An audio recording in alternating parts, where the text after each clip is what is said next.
Tudo bom, minha linda? E você? Tudo ótimo. A pessoa aqui que é cringe, né? Tava aqui, fazia um tempinho que eu não fazia uma live. Eu falei, Jesus, eu tinha esquecido como é que fazia. Aí eu fui apertando aqui, fui apertando, deu certo. Eu mandei um convite Tudo para bem espero com. que ela veja. Não, não, vi sim, vi sim. Mas assim, olha, foram momentos, minutos de tensão e ansiedade aqui. Será que eu consigo? Será que eu consigo? Consegui, Ana Carolina Longano. É um prazer ter você aqui nesse bate-papo. Quem não conhece a Ana Carolina Longano, essa moça é atriz, pedagoga, pesquisadora, feminista e uma escritora talentosíssima. Fez faculdade de artes cênicas na USP, depois mestrado, doutorado, hoje é doutoranda, certo? Certo. Certo. Na mesma universidade. O último livro dela, lançado no ano passado, eu não consegui me desfazer da embalagem, que, tá? Depois vocês vão entender.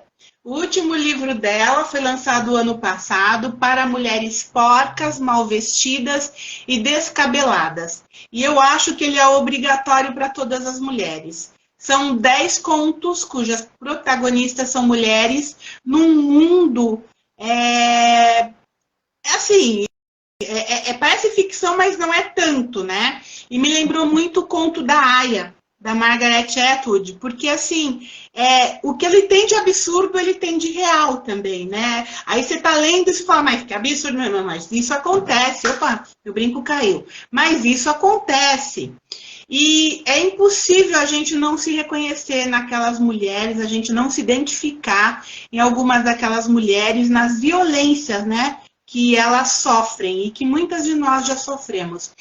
E eu até já comentei isso com você, principalmente mulheres acima de 40 anos, porque o povo mais jovem, as mulheres mais jovens hoje, têm um pouco mais de consciência do que é correto, do que elas, é certo e não em termos de relacionamento, né? Mas eu já passei, eu nasci em 66, então em 1970 eu presenciei meninas que, porque a família descobriu que perderam a virgindade, as meninas foram escorraçadas de casa e a vida delas sofreu uma transformação inimaginável por causa disso, né? Então, Ana, hoje essas violências, algumas delas pelo menos, estão tipificadas e eu acho de qualquer forma muito importante para a gente falar um pouco sobre isso, porque embora a gente hoje já tenha a tipificação de alguns tipos de violência, há coisas que aconteceram que, se você lembrar, você fala, gente, isso foi abuso, isso foi violência, né? E o seu livro ele é muito bem escrito, você é uma escritora muito talentosa, gostei muito de ler, me encontrei em várias daquelas situações e eu sei que hoje em dia é muito importante para você, para o seu livro também. Eu queria começar falando da história do Catarse, desse projeto que está nascendo hoje. Me fala um pouco sobre ele. Bom, vamos lá. Primeiro, obrigada, Cléo, né, por dispor de todo o seu tempo aqui de preparar essa nossa conversa. Então, eu agradeço muito mesmo. É um Particularmente, o que me deixa prazer. muito feliz, porque daí é o que eu acredito mesmo, né, dessa força feminista, de quando as pessoas se juntam e fazem trabalhos umas com as outras pelo carinho, pela credibilidade, por acreditar no trabalho mesmo uma da outra, e não como um favor, mas como algo que você acredita mesmo que faz diferença para o mundo. Então, eu agradeço. Bom, hoje é um dia muito bom porque é 29 de junho. Eu vi que você pôs quando você foi divulgar a live que é de Pedro. Eu não entendo nada disso, mas eu fico muito feliz que são coisas Cortou um juninas. Então, para pouquinho. mim, é sempre um bom dia. Pegou? Não, não.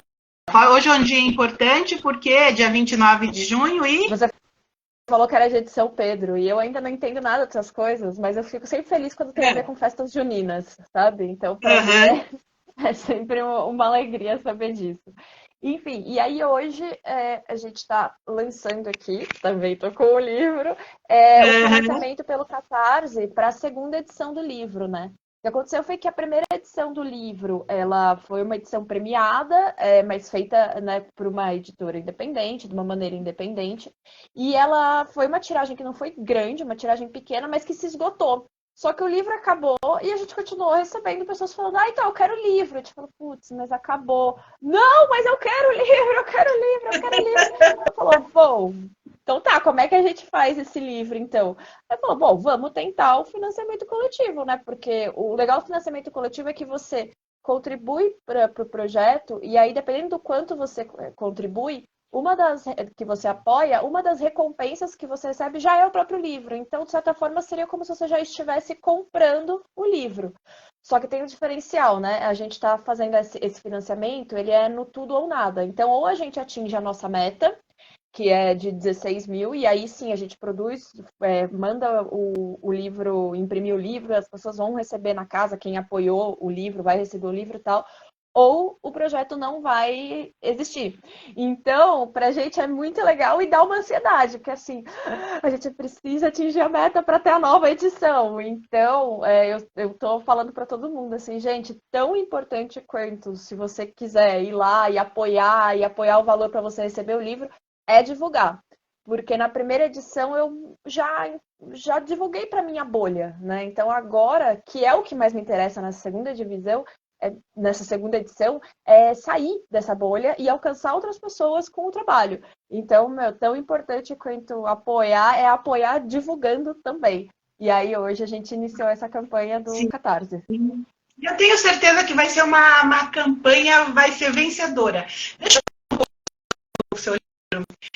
É para mulheres porcas, mal vestidas e descoladas. Eu amo esse título. Deixa eu mostrar aqui uma coisa para as pessoas. Ele vem assim, ó, embalado.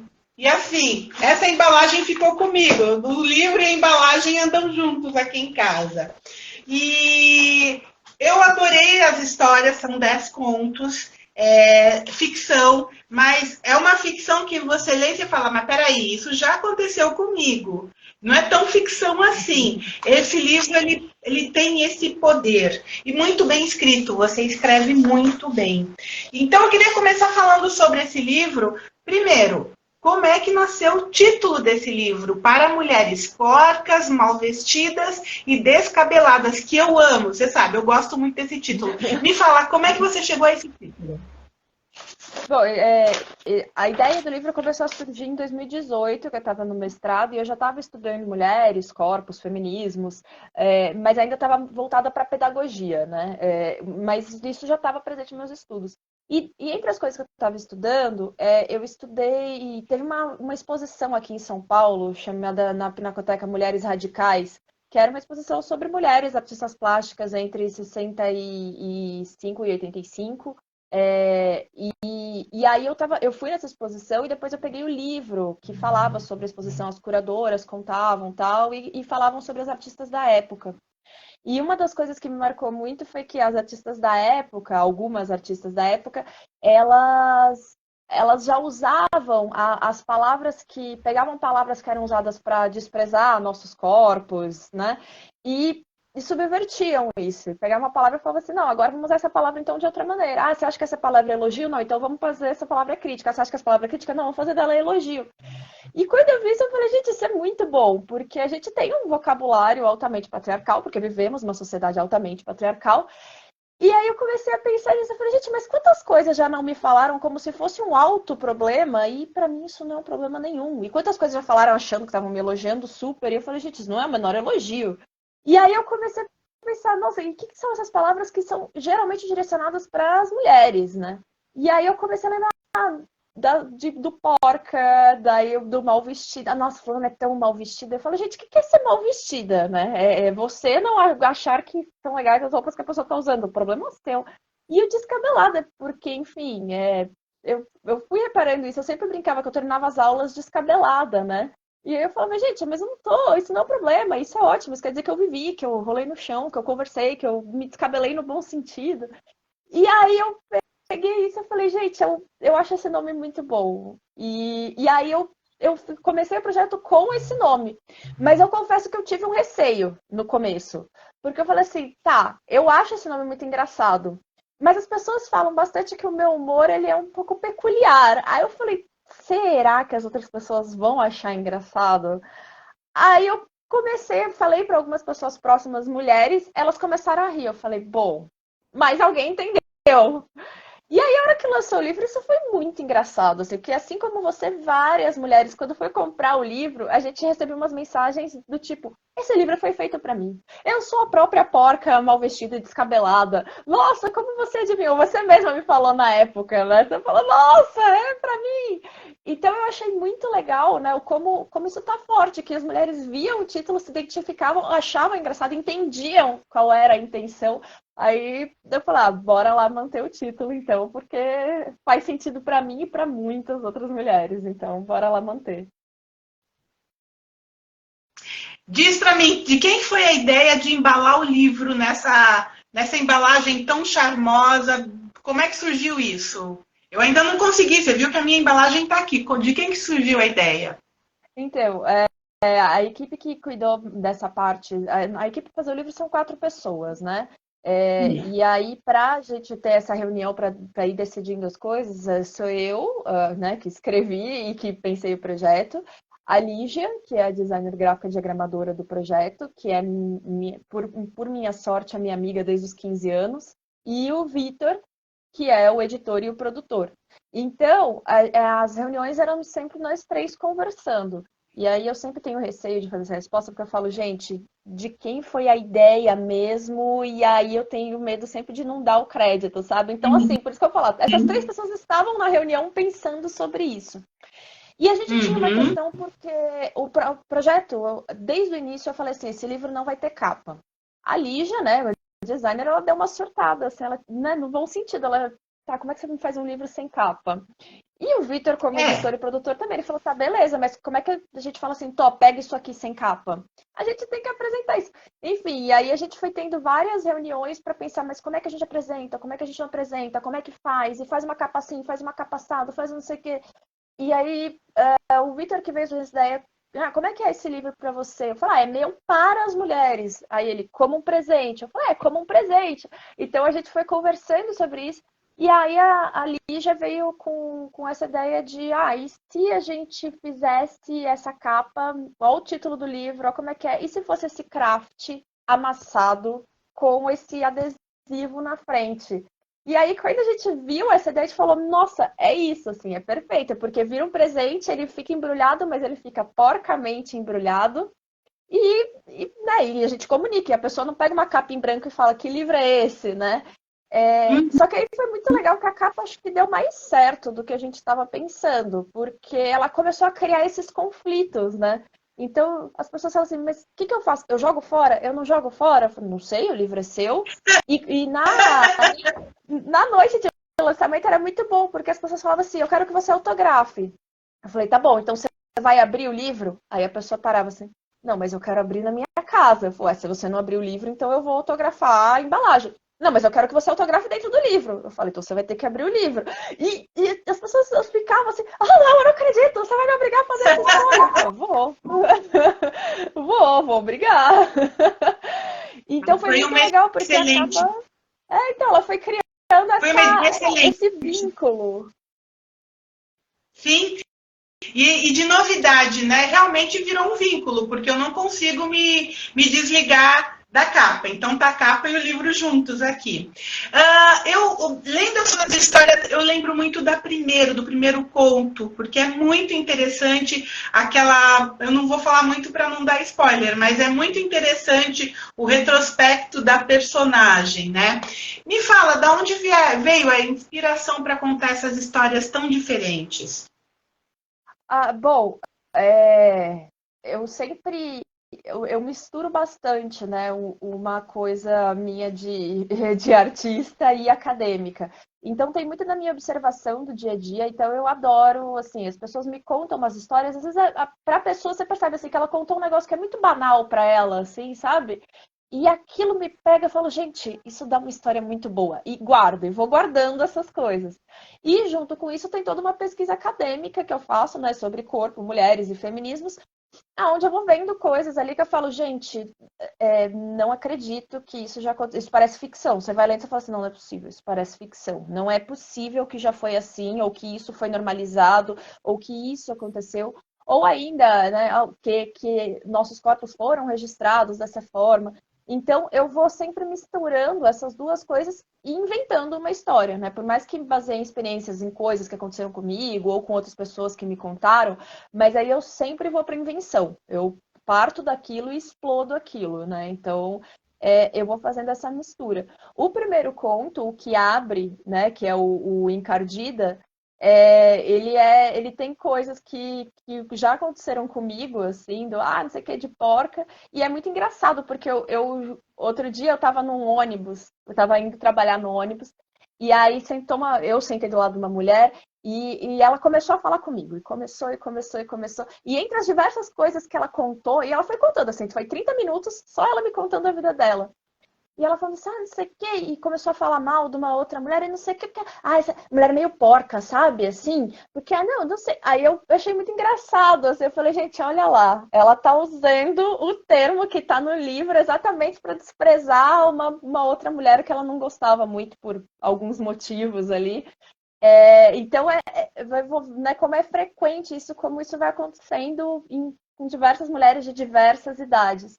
E aí, teve inspiração também, nesse caso, em coisas reais, né, em números reais, assim. Então, a quantidade de violência sexual que as mulheres sofrem, né, importunação e violência sexual, que é algo que está, infelizmente, ainda bem está na mídia diariamente. Infelizmente, porque acontece diariamente, e ainda bem porque agora está na mídia, porque sempre aconteceu diariamente e não se falava sobre, era o normal, né? Aquilo que você falou no começo, coisa que aconteceu que a gente achava normal. Então você achava que ser assediado era uma coisa, ai, gente, acontece, né? Não, gente, não Ser acontece, encoxada no né? ônibus, é natural. É Ah, normal, ai, né? coisa de Passar na homem. rua e, né, mexerem com você e se alguém te agredir, te violentar sexualmente, né? Poxa, mas será que eu dei a entender em algum momento? Que Que absurdo, né? roupa você estava vestindo, Exatamente. Né? né? Então eu fui partindo dessas coisas Congelou. para essa Congelou. criação desse conto, né? E principalmente, assim, que era uma coisa que eu queria em todos os Uhum. contos, que eu não sei se eu consegui, mas eu queria mesmo, que era quebrar a ideia da heroína. Porque quando a gente fala, se você olhar no dicionário, você vê que herói é uma coisa e heroína é outra. Então você vai ver que a heroína é a pessoa que vai se ferrar no final pelo bem de outras pessoas. E eu falava assim, não, eu não quero, eu quero quebrar isso. Mas eu também não quero transformar a personagem em herói, que é a pessoa que foi, se deu bem, e é isso aí, todo mundo torça por mim, eu sou o foco de tudo, e é isso aí. Então, eu falei, tá, como é que eu vou criar essa história, mas no final ela não vai ser a coitadinha, mas ela também não vai ser e aí eu fui, derrotei o vilão e tal. Não, não necessariamente. Né? Então, e isso foi uma coisa que eu fui pensando em todos os contos, porque é uma coisa que está muito presente culturalmente, né? Quando a gente vai vendo, a gente fala, meu, de repente a personagem virou a coitadinha. De repente, então, não, ela virou o herói. Então, foi esse cuidado que eu fui tentando ter em todos os 10 contos. Entendi. Me fala um pouco mais do retorno das mulheres. Além de, como eu, nossa, eu me vi ali, que mais as mulheres contam a partir de alguns dos contos, das situações? Elas dão retorno para você falando, meu, mas foi exatamente assim, eu passei por isso. Tem.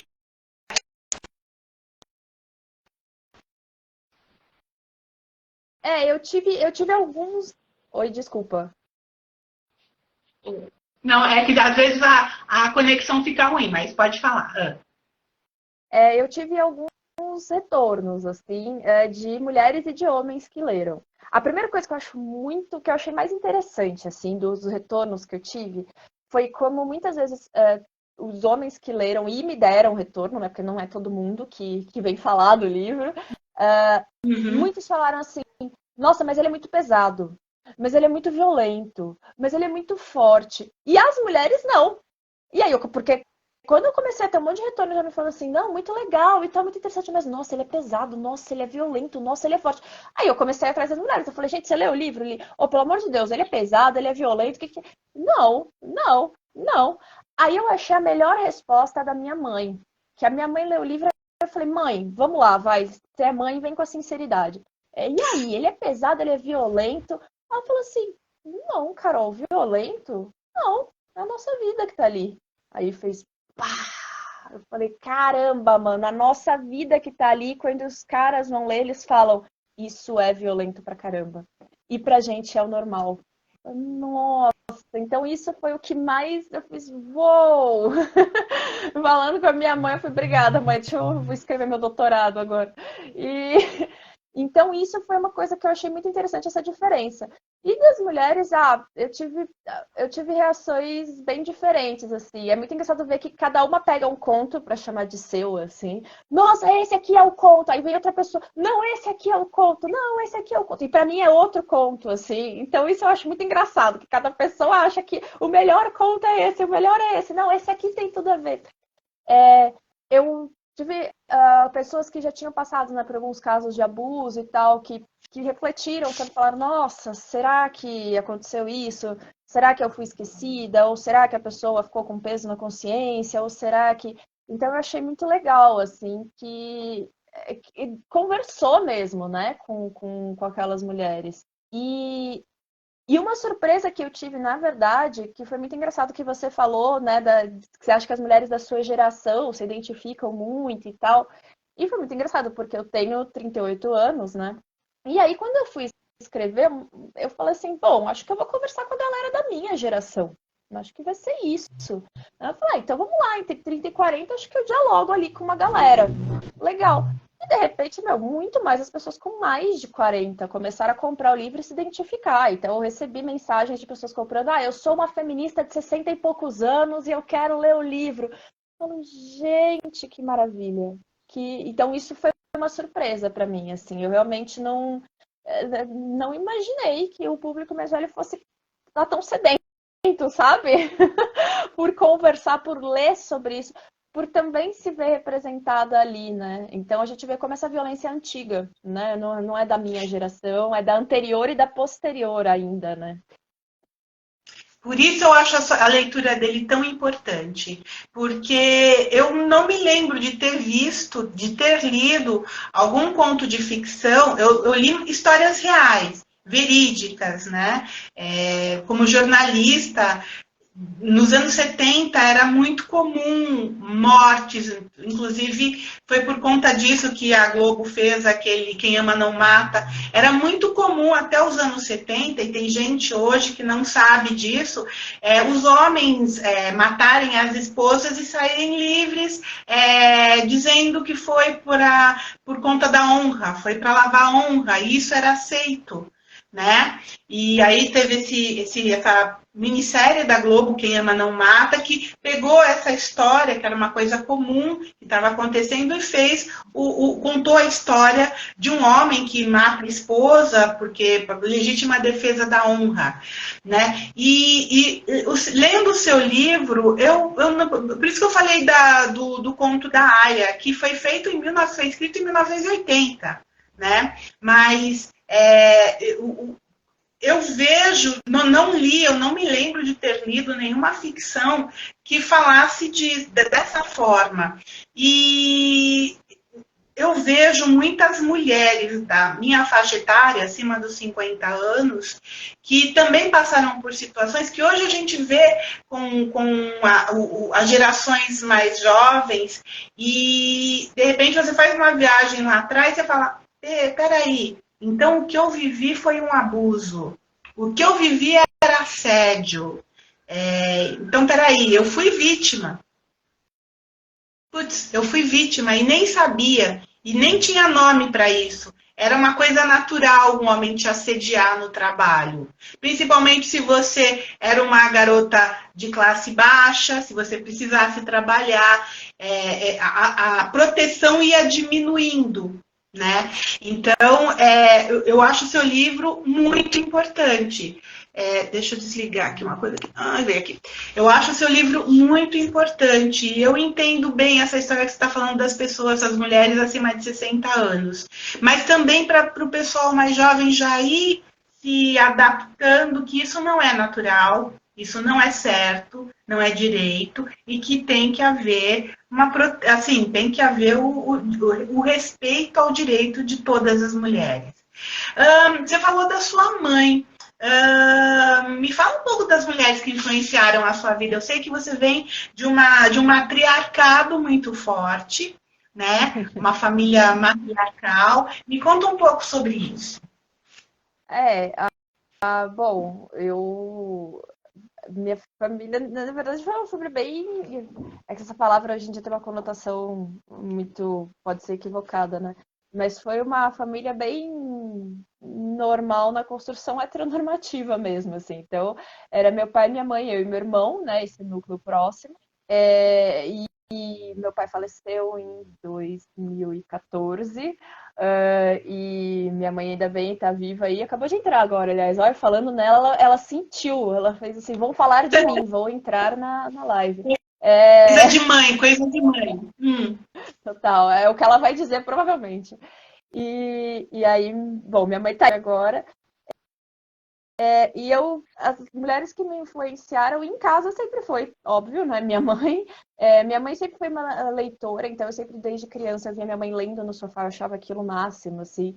Domingo era o dia o dia do jornal que ela lia, então ela abria a mesa, assim, com o jornal e lia, e eu achava aquilo tão, nossa, que ler, né? Que elegante ler, eu achava muito legal ler. E aí minha mãe sempre deu muito apoio para ler e coisas para estudar, assim, na minha casa nunca foi uma questão não vai estudar, não é óbvio, assim, você vai crescer, você vai estudar, você vai, né, isso era um ponto, assim, era uma coisa dada, eu não tinha esse questionamento, obviamente, né, eu tinha todos os privilégios que me permitiam ter isso em casa, e então, nesse lado, sempre foi muito forte a presença da minha mãe, e o quanto ela influenciou na minha pesquisa acadêmica e no meu senso estético, são coisas que eu só fui ter noção depois de adulta, né, uma vez que eu estava nas pesquisas acadêmicas, uma colega minha, ela estava fazendo uma pesquisa com a mãe e a avó dela, a Natália, é o nome dessa minha colega, e uma vez ela falou assim, eu me perguntei como é que eu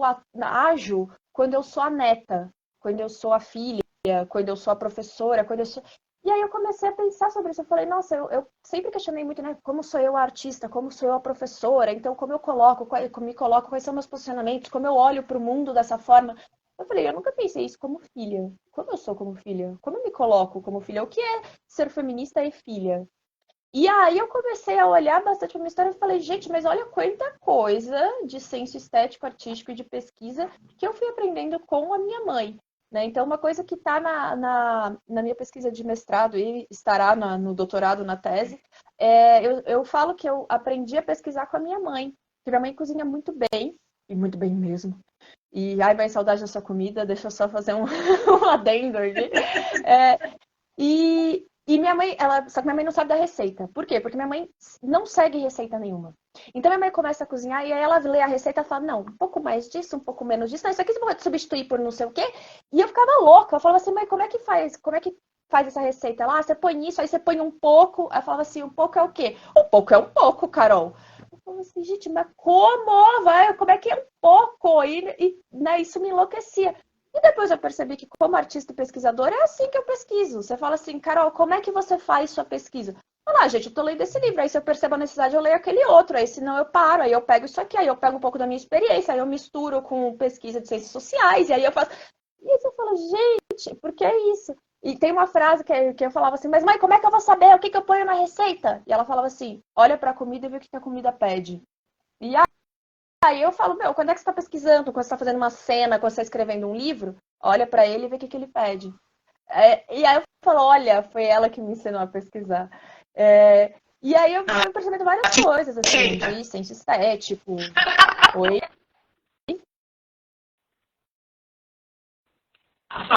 A mãe te ensinou a receita, né?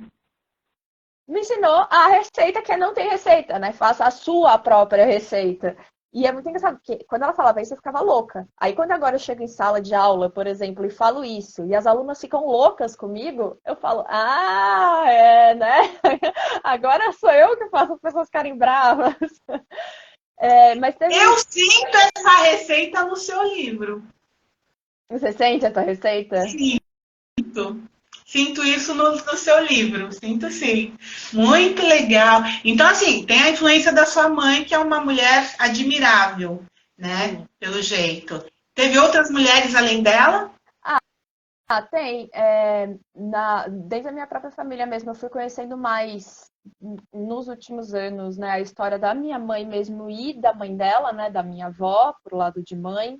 Essas das mulheres mais próximas que eu vou conhecer a história, eu vou falando, gente, nossa, como eu reclamo, rapaz, olha o que já aconteceu com vocês. Porque ainda que, né, tanto minha mãe quanto minha avó eram mulheres brancas, cis, hétero, mas elas tinham um componente que eu não tenho e que muda muito a história, elas eram pobres. E isso é, cara, é de uma violência que você olha e você fala, não, não. Então isso enfim, me pega muito, assim, quando eu vou vendo, conhecendo mais a história delas.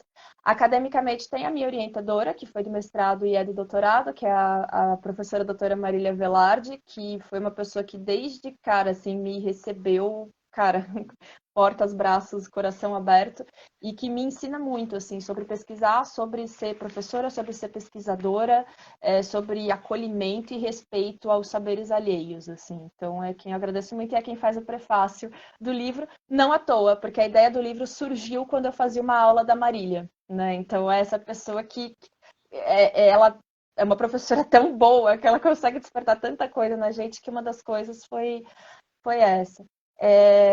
Tem na literatura tem muitas escritoras, né? A Margaret Atwood, que você falou, a Úrsula K., a Aline Bay, a Marta Machado, Marta Machado, desculpa, eu confundi outra, eu tô com a Ana Maria Machado na cabeça, e a Marta Batalha. A Marta Batalha, que para mim tem um dos livros mais sensacionais do mundo que eu gostaria de ter escrito, eu tenho inveja daquele livro absurdo.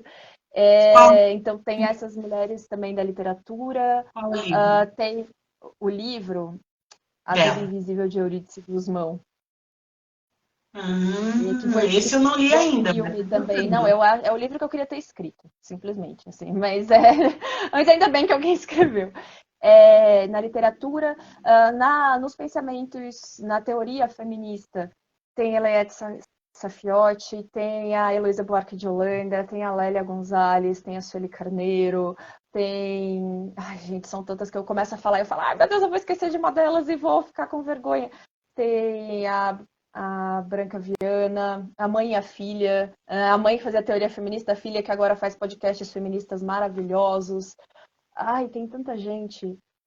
Enfim, aí academicamente a lista é grande. Eu tenho uma estante feminista aqui do lado, que daí tem uma galera, assim, aqui que eu deixo aqueles livros todos que eu já li, que às vezes eu tô sem inspiração, meu notebook fica aqui embaixo, aí eu paro de escrever, olho para cima, bora lá continuar. E na ficção, tá, isso eu faço questão de falar que tem a Mônica da Turma da Mônica, porque ela foi muito importante para mim, porque quando eu era criança, uma criança nada feminina, no que se entende como feminino, nessa construção branca burguesa da feminilidade, como ensinou Angela Davis, a Mônica quebrava isso, porque ela era a grosseira, a forçuda, né?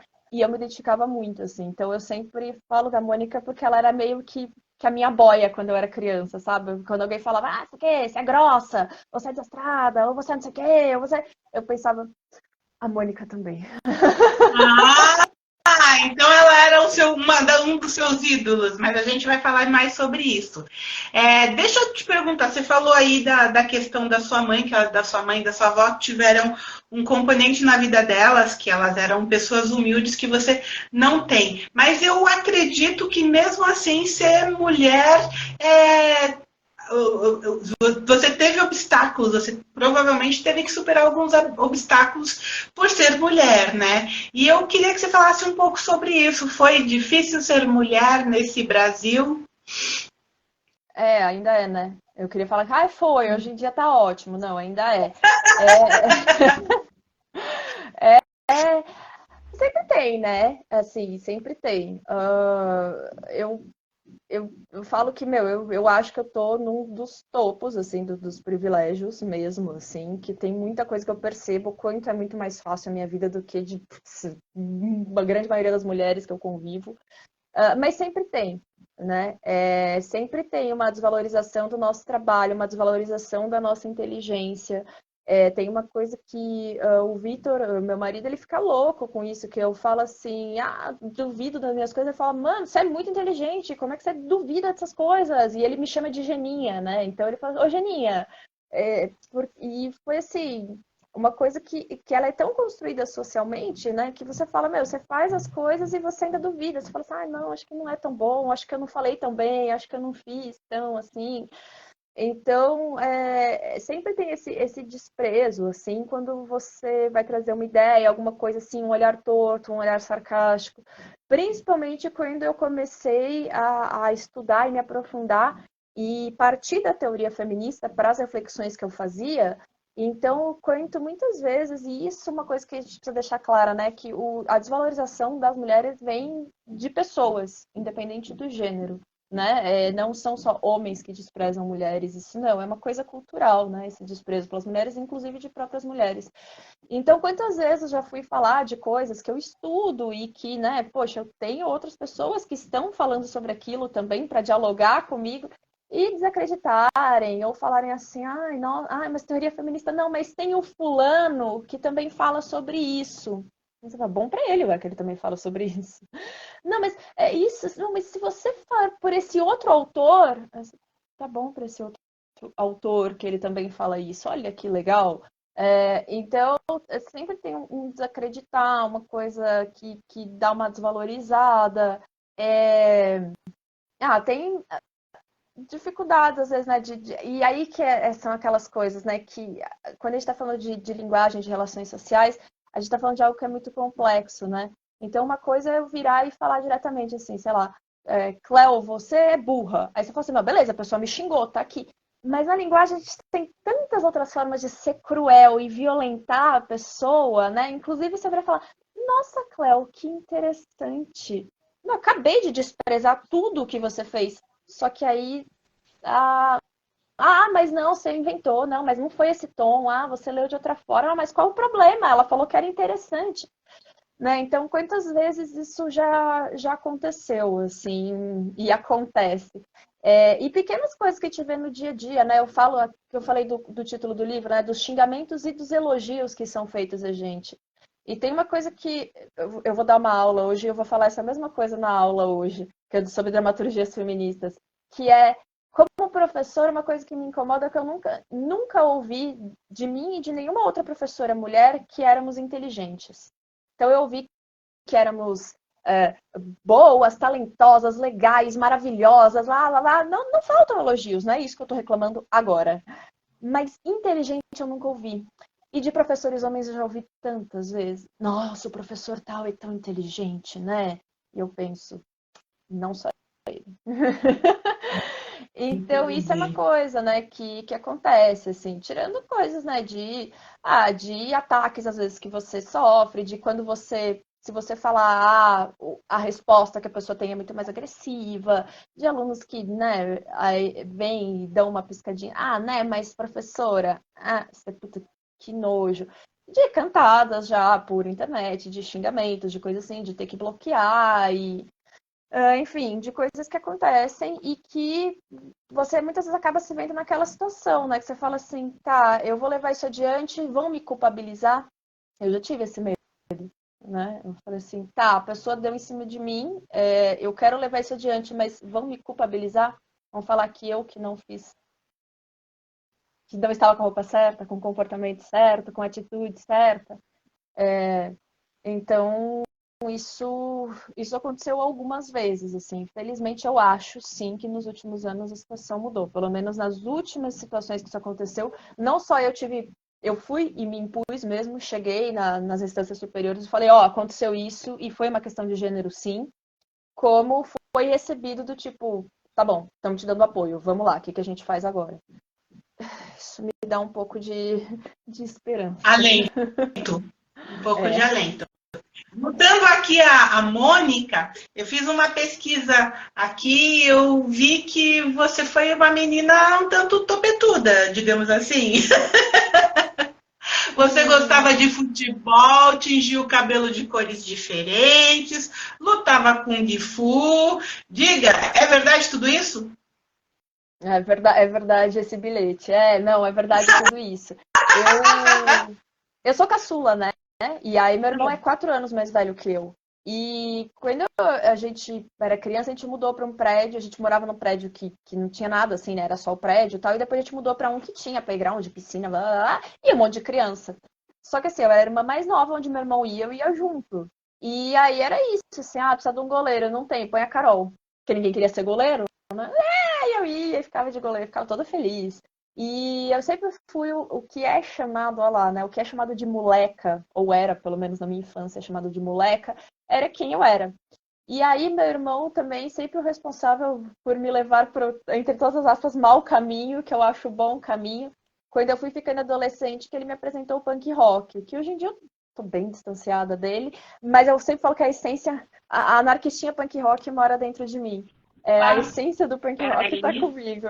Deu uma travada, deu uma travada. Seu irmão te apresentou o punk rock e E hoje em dia eu tô distanciada, mas eu sempre falo que tem uma pequena punk anarquista que mora dentro de mim, assim. Então toda a estética punk, toda essa questão mais pesada, ela continua comigo, assim.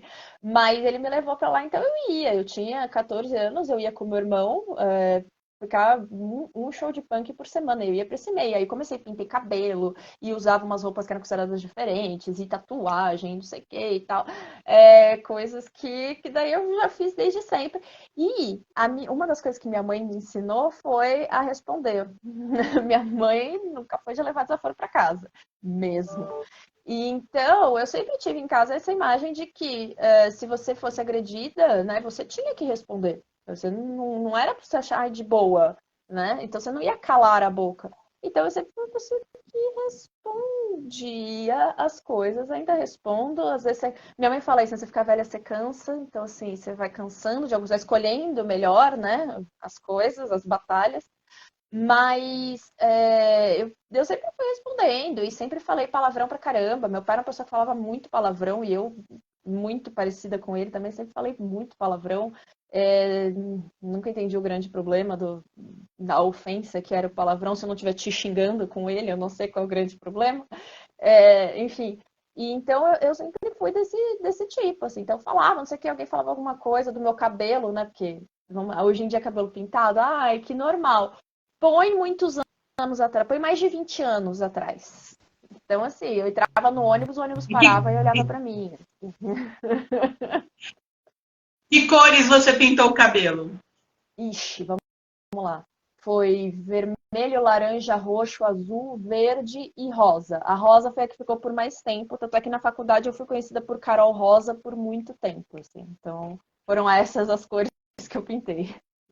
Tem mais de 20 anos, então, que você já entrava no ônibus causando, né? Quando eu pintei o cabelo a primeira vez, eu tinha 15 anos, né? Foi minha mãe, obviamente, que pintou pra mim, né? Então eu pintei aqui na frente, assim, fiz duas Você mechas. tinha Primeiro vermelho e depois cumplicidade da sua mãe para pintar o cabelo de rosa, para pintar o cabelo. claro, gente, mas quem vai fazer essas coisas? Eu só. Meu pai era mega careta, então era minha mãe que falava assim: não, deixa a menina pintar o cabelo, deixa a menina fazer tatuagem, deixa a menina fazer. Minha mãe. Eu ia te perguntar quando foi que nasceu a feminista em você, mas eu acho que você já nasceu feminista, né? Então, isso é uma coisa muito interessante, porque qual é o entendimento que a gente tem, né? E como a gente se identifica. Então, eu sempre falo, para mim, eu vejo mulheres que, cara, a luta, a pauta dessas mulheres é totalmente feminista, mas elas não se identificam como feminista. Ok. Eu fui percebendo depois que, meu, várias coisas que eu fazia, eu falava, gente, mas isso era um enfrentamento feminista. Eu pensei isso no mestrado, que eu me dei conta, que quando eu terminei a minha graduação, em 2007, lá, né, quando tudo era grama, tudo era mato, eu terminei a minha graduação com um solo feminista de teatro, dança, e que ele era muito, nossa, era muito feminista aquilo. Só que na época, meu, eu não chamava assim, eu não entendia assim. Pra mim, o que era? Eu tô ali fazendo um solo, falando sobre a mulheres e E hoje em dia eu falo, gente, era super a opressão das mulheres, assim, a opressão da mulher a partir do momento que casa e tem uma família, a opressão estética das mulheres. Cara, era isso que estava ali. Mas foi um negócio que eu só fui nomear como feminista em 2018, no mestrado. Então eu falei, nossa, olha só que interessante. Como assim, eu só começo a me identificar mesmo como feminista em 2017 e tal. Até porque é isso, né? Se o assunto entra mais em pauta, se as pessoas falam mais sobre aquilo, você começa a ler, você começa a entender, você fala, opa, pera, então é isso. Então eu não tô sozinha nisso. Então tem muita gente falando, produzindo, pensando sobre isso. Cara, e aí é um giro, né? Na forma como você vê o mundo, assim. Você fala, oh! Uhum. Assunto e continua mesmo. Porque você tem outros livros. E eu vi aqui, fui ver aqui Sussurros, onde você escreveu sobre a Imperatriz Leopoldina, que também não deixa de ser algo feminista, né? Porque, aliás, de uma feminista que a gente não reconhece como feminista, acho que nem ela sabia que era feminista também, né? Mas uma mulher com importância intensa, uma grande importância para esse país. Me fala um pouco sobre esse livro, Sussurros. Então, a minha ideia de escrever os Sussurros foi porque estava acontecendo um prêmio literário em que ia premiar textos que falassem sobre a independência do Brasil. E eu já estava, né, com a minha pesquisa, falei assim, mano, certeza que tem alguma mulher, pelo menos uma, é óbvio, tem várias, envolvidas com a independência do Brasil e que a gente não trabalha isso historicamente. Independência é o cara lá gritando, ouviram do Ipiranga as margens flácidas, você fala assim, tem mulheres envolvidas nisso, é óbvio. E aí eu fui olhar para a história com esse olhar. Eu falei, beleza, ou cadê as mulheres ali que estavam fazendo? E aí foi que eu realmente fui conhecer mais sobre a Imperatriz Leopoldina, né? Porque eu não conhecia muito, sabia que era a mulher traída de Dom Pedro. Ok. E aí eu fui Uhum. ver e eu achei muito interessante, porque assim, obviamente não se identificava como feminista, nem acho que ela era feminista mesmo, assim. Eu acho que ela, como muitas mulheres, e principalmente ela, que era uma mulher mega privilegiada, europeia, branca, mega estudada, ela conseguia perceber coisas que ela sabia muito mais que as outras pessoas, lugares que ela queria ocupar, e ela, com esse privilégio da realeza, da branquitude, dos estudos de ser europeia, ela podia exigir essas coisas, ela podia fazer essas coisas. E uma mulher muito inteligente, sim, pelo que apontam os textos. Uma mulher que realmente se interessava por estudar, que queria estudar, que falava várias línguas, né? Isso que eu achei muito interessante. Assim, eu falei, cara, tinha um super conhecimento, uma mulher que era super inteligente, que tinha, obviamente, que isso é uma coisa que eu gosto de pensar, assim, quando a gente está falando de mulheres, tonelada de defeitos e de questões, né? Então, assim, em nenhum momento ela não era. Ela era contra a escravidão, ela era escravocrata, sim, pelo que indicam os estudos. Nunca, não vou combater, não, de jeito nenhum. Ela era da realeza, então, obviamente, isso tem outras coisas, né? Ela aparentemente não achava legal o Brasil, assim, achava chato, achava quente, achava infernal, e ela era uma super carola, pelo que consta, né? Então, assim, tinham coisas nela ali que né, não necessariamente dialogam com a pauta feminista. E ela, por exemplo, ela era muito estudada, mas em nenhum momento, vamos para que todas as mulheres estudem, não. Né? Bem para o próprio umbigo, assim, o que parece das coisas que eu estudei. Mas não deixa de ser uma mulher que foi muito importante, sim, para a independência do país e que tinha, sim, influência política, pela leitura que se faz hoje em dia dos registros da época. E aí, quando eu vi isso, eu falei, cara, isso é muito legal, a gente precisa falar sobre isso. E aí eu escrevi o texto para isso. Você falar, eu vou um texto de dramaturgia, né, que tem algumas questões por eu escolher a dramaturgia, porque a minha formação original do teatro, porque a dramaturgia ela é um gênero literário meio marginalizado, por alguns outros motivos, não vou ficar falando muito aqui, mas aí eu escolhi a dramaturgia e resolvi contar essa história que é ficcional, né? Então tem coisas ali que eu jogo que não são verdadeiras e tem coisas que são. As que são eu realmente marco no livro. Eu falo, ó, isso aqui tem tal documento, isso aqui realmente aconteceu, isso aqui realmente aconteceu. E o resto, né? Ensina Conceição Evaristo, aí você explode a ficção, né? Aí é onde você inventa, aí é onde o e se trabalha. Eu vi que você também trafega pela literatura infantil. Me fala um pouco sobre isso. Eu comecei escrevendo mais, na verdade, para o público infantil, né? Porque com o teatro, o que eu mais trabalho é com o público infantil, que é o melhor público do mundo. E eu Hum. gosto muito desse trabalho com o público infantil, e aí eu comecei escrevendo para o público infantil. Então, os meus 2 primeiros livros são de dramaturgia infantil feminista. Esse era o meu público-alvo no começo da escrita, assim. Porque eu falei da Mônica, né? Da Mônica, da Turma da Mônica no começo. Então, essa sempre foi uma preocupação minha, assim, que conforme eu escrevia para o público infantil, é trazer personagens em que diferentes meninas possam se identificar. Porque, cara, você punha a menininha, bonitinha, nhaninha, do lacinho, comportadinha, nhenhenhenhen, não era Tudo ruim. inha, tudo Tudo inha. inha. Ao mesmo tempo que, sei lá, meu quarto era inteiro rosa. É quase tipo o quarto da Barbie, sabe? Mas era só essa minha semelhança com a Barbie, sabe? Assim, então você fala, ok. Então, eu sempre tive essa preocupação de escrever falando, cara, que não existe apenas a Mônica para as meninas falarem, ufa, ainda bem que não sou só eu. Essas duas obras são Dia de Mudança e Aconteceu às 19h22, né? Me fala um pouco de cada um. O Dia de Mudança foi o primeiro livro que eu escrevi, premiado. E o Dia de Mudança para mim teve uma coisa muito, muito legal, assim, que ele recebeu o PROAC de dramaturgia. E era só PROAC de dramaturgia, não era de dramaturgia infantil. Porque dentro da arte tem uma hierarquia, né? Você faz arte ou você faz arte para criança. E quando eu mandei o livro, a ideia do livro para o edital, isso existe. As pessoas podem dizer que não, mas existe. Eu trabalho com arte infantil, eu posso dizer. É, e quando eu mandei para o edital, era um edital de dramaturgia, não de dramaturgia infantil. Então eu mandei e falei assim, gente, eu sou muito cara de pau, né? Obviamente ninguém vai ler isso, vai ser execrado. E ganhou. E eu fiz assim, meu Deus. Então eu fiquei muito feliz. O Dia de Mudança, ele parte muito. Esse é o mais, assim, aqui dentro, assim, que era bem. Eu falei, cara, vai ser uma menina como eu era, obviamente na ficção, então muito melhor do que eu era. Mas vai ser isso, assim, vai ser a aventureira, vai ser a que joga bola, vai ser a que faz. E, e aí eu brinquei com uma situação que aconteceu comigo. Quando eu tinha 6 anos, teve um temporal em São Paulo. Eu sou urbana, né? Uma criança totalmente urbana.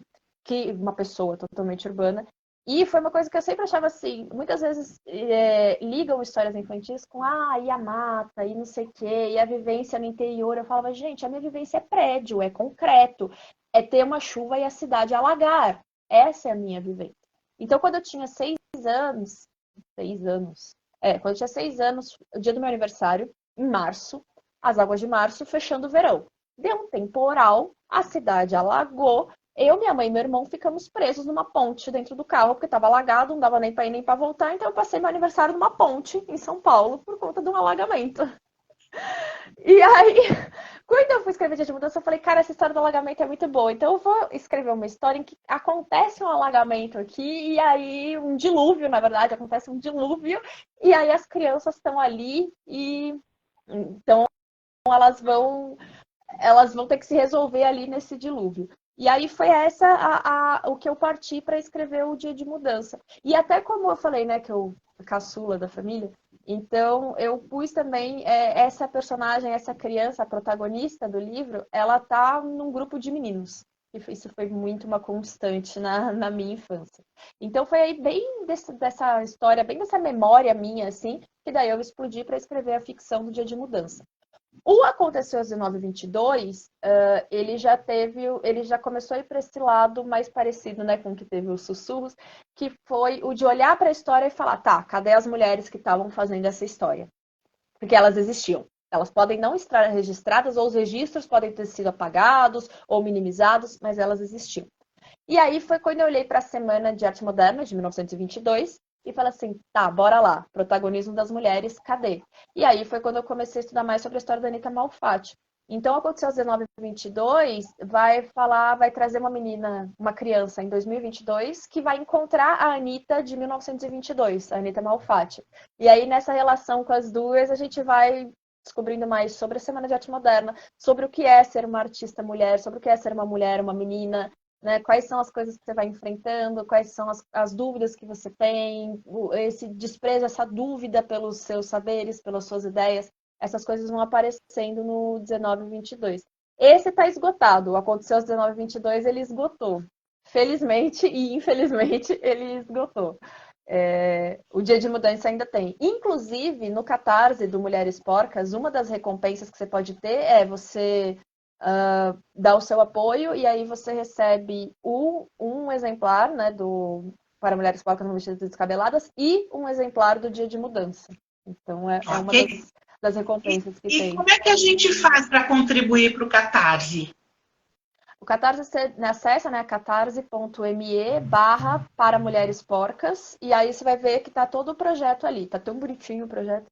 Então, você vai ler, a gente apresenta como é que é o projeto, a gente explica como é que funciona, a gente mostra coisas do livro, e aí você vai ver que você pode dar apoio a partir de R$ 10, e para cada apoio que você dá, você pode receber diferentes recompensas. Desde um brigada até uma palestra, um workshop que eu vou dar sobre representações das mulheres e literatura feminista independente. Então, de acordo com o que você apoia, é a recompensa que você pode receber. E claro, né, a partir de R$ 10, assim, nossa, eu quero colaborar com R$ 1 milhão. À vontade. Pode colaborar. Bem aceito. Muito bem aceito, por favor. Carol, muito, muito obrigada. Eu desejo de coração que esse projeto bata a meta e que mais pessoas tenham, mais mulheres e homens, principalmente depois do que você falou sobre eles acharem isso violento, que mais mulheres e homens leiam as suas histórias, que estão muito bem contadas. Você é extremamente talentosa. Eu tenho um prazer enorme em estar conversando com você aqui. Você é um grande talento, menina. Amei seu livro e mais que recomendo para todo mundo, viu? Parabéns, parabéns mesmo. Muito obrigada, Cléo. Eu que agradeço essa oportunidade, essa entrevista e todo o seu carinho, cuidado e inteligência na condução de todo o processo. Muito obrigada. Imagina, inteligente é você, desde tão cedo já ser tão topetuda. Aliás, uma vez eu falei pro Vitor, mas ela é topetuda. E ele deu risada, né? Deu risada. Deu risada. Querida, muito obrigada. Todo o sucesso do mundo. Eu vou aguardar a nova edição, que eu tenho certeza que vai sair a nova edição, e de repente mais uma, e mais uma, e mais uma. E vou querer saber outras histórias suas. Você tem muito, muito que contribuir para um equilíbrio entre homens e mulheres na nossa sociedade, viu? Você tem muito, muito que contribuir com isso. Muito obrigada, Cléo. Tá bom? Um beijo, querida. Beijo. Tchau. Tchau.